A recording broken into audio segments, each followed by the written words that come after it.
The Tale of the Flopsy Bunnies by Beatrix Potter. It is said that the effect of eating too much lettuce is soporific. I have never felt sleepy after eating lettuces, but then I am not a rabbit. They certainly had a very soporific effect upon the Flopsy Bunnies. When Benjamin Bunny grew up, he married his cousin, Flopsy. They had a large family, and they were very improvident and cheerful. I do not remember the separate names of their children. They were generally called the Flopsy Bunnies. As there was not always quite enough to eat, Benjamin used to borrow cabbages from Flopsy's brother, Peter Rabbit, who kept a nursery garden. Sometimes Peter Rabbit had no cabbages to spare. When this happened, the Flopsy Bunnies went across the field to a rubbish heap in the ditch outside Mr. McGregor's garden. Mr. McGregor's rubbish heap was a mixture. There were jam pots and paper bags and mountains of chopped grass from the mowing machine, which always tasted oily, and some rotten vegetable marrows and an old boot or two. One day, oh joy, there were a quantity of overgrown lettuces, which had shot into flower. The Flopsy Bunnies simply stuffed lettuces. By degrees, one after another, they were overcome with slumber and lay down in the mown grass. Benjamin was not so much overcome as his children. Before going to sleep, he was sufficiently wide awake to put a paper bag over his head to keep off the flies. The little Flopsy Bunnies slept delightfully in the warm sun. From the lawn beyond the garden came the distant clackety sound of the mowing machine. The bluebottles buzzed about the wall, and a little old mouse picked over the rubbish among the jam pots. I can tell you her name. She was called Thomasina Tittlemouse, a wood mouse with a long tail. She rustled across the paper bag and awakened Benjamin Bunny. The mouse apologized profusely and said that she knew Peter Rabbit.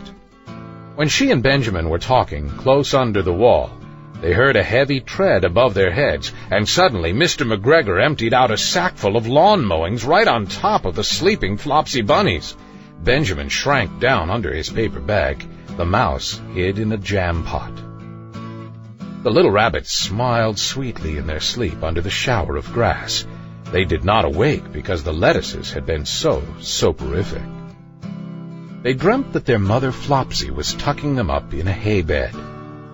Mr. McGregor looked down after emptying his sack. He saw some funny little brown tips of ears sticking up through the lawn mowings. He stared at them for some time. Presently, a fly settled on one of them, and it moved. Mr. McGregor climbed down onto the rubbish heap. 1, 2, 3, 4, 5, 6 little rabbits, said he as he dropped them into his sack. The Flopsy Bunnies dreamt that their mother was turning them over in bed. They stirred a little in their sleep, but still they did not wake up. Mr. McGregor tied up the sack and left it on the wall. He went to put away the mowing machine. While he was gone, Mrs. Flopsy Bunny, who had remained at home, came across the field. She looked suspiciously at the sack and wondered where everybody was. Then the mouse came out of her jam pot, and Benjamin took the paper bag off his head, and they told the doleful tale. Benjamin and Flopsy were in despair. They could not undo the string. But Mrs. Tittlemouse was a resourceful person. She nibbled a hole in the bottom corner of the sack. The little rabbits were pulled out and pinched to wake them. Their parents stuffed the empty sack with 3 rotten vegetable marrows, an old blacking brush, and 2 decayed turnips. Then they all hid under a bush and watched for Mr. McGregor. Mr. McGregor came back and picked up the sack and carried it off. He carried it hanging down, as if it were rather heavy. The Flopsy Bunnies followed at a safe distance. They watched him go into his house, and then they crept up to the window to listen. Mr. McGregor threw down the sack on the stone floor in a way that would have been extremely painful to the Flopsy Bunnies if they had happened to have been inside it. They could hear him drag his chair on the flags and chuckle, 1, 2, 3, 4, 5, 6 little rabbits, said Mr. McGregor. Eh? What's that? What have they been spoiling now? Inquired Mrs. McGregor. 1, 2, 3, 4, 5, 6 little fat rabbits, repeated Mr. McGregor, counting on his fingers. 1, 2, 3... Don't you be silly. What do you mean, you silly old man? In the sack. 1, 2, 3, 4, 5, 6, replied Mr. McGregor.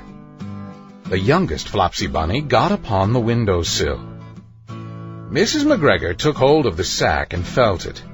She said she could feel 6, but they must be old rabbits, because they were so hard and all different shapes. Not fit to eat, but the skins will do fine to line my old cloak. Line your old cloak, shouted Mr. McGregor. I shall sell them and buy myself baccy.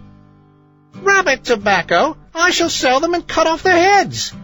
Mrs. McGregor untied the sack and put her hand inside. When she felt the vegetables, she became very, very angry. She said that Mr. McGregor had done it a purpose. And Mr. McGregor was very angry, too. One of the rotten marrows came flying through the kitchen window and hit the youngest Flopsy Bunny. It was rather hurt. Then Benjamin and Flopsy thought that it was time to go home. So, Mr. McGregor did not get his tobacco, and Mrs. McGregor did not get her rabbit skins. But next Christmas, Thomasina Tittlemouse got a present of enough rabbit wool to make herself a cloak and a hood, and a handsome muff, and a pair of warm mittens.